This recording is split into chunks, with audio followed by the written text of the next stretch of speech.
Барлықтарыңа сәлем, құрметті көрермендер, каналға қош келдіңіздер. Бүгінгі түсірілімдерде қазіргі таңда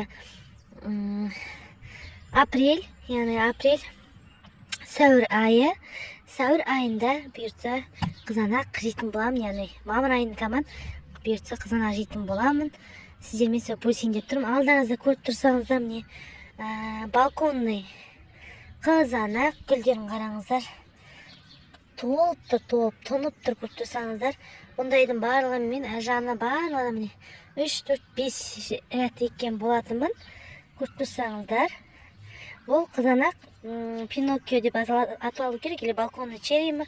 Яғни менде бар тұқымдар, міне көріп тұрсаңыздар. Міне өсірген. Әбден гүлдегеннен кейін осылай мен далаға отырғызған болатынмын. Кеше аяз болып жаңбыр болды, бірақ керемет. Соған қарамастан міне өте керемет болып тұр. Қасындағысын негізі бөлек отырғызу керек еді, жете алмасын, қасына отырғыза салдым. Негізі бұны бөлек отырғызу керек, бұл басқа сорт. Сол себебінен қараңыздаршы, мына бойын ала салын, қазір қолмен көрсетейін.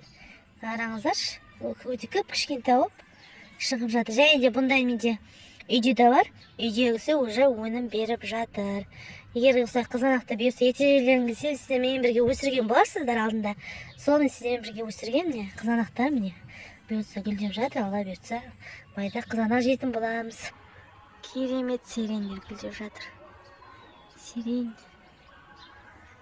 шамалы гүлдесе де, бірақ иісінің өзі соған тұрарлық. Керемет. Міне қараңыздар, үйдегім уже өнім беріп жатыр. Көрдіңіздер ғой. Өнім беріп жатыр. Яғни бұл үйде енді қалай опыление болып тұр дейсіздер. Қозғай жүрген кезде жел сияқты қылып.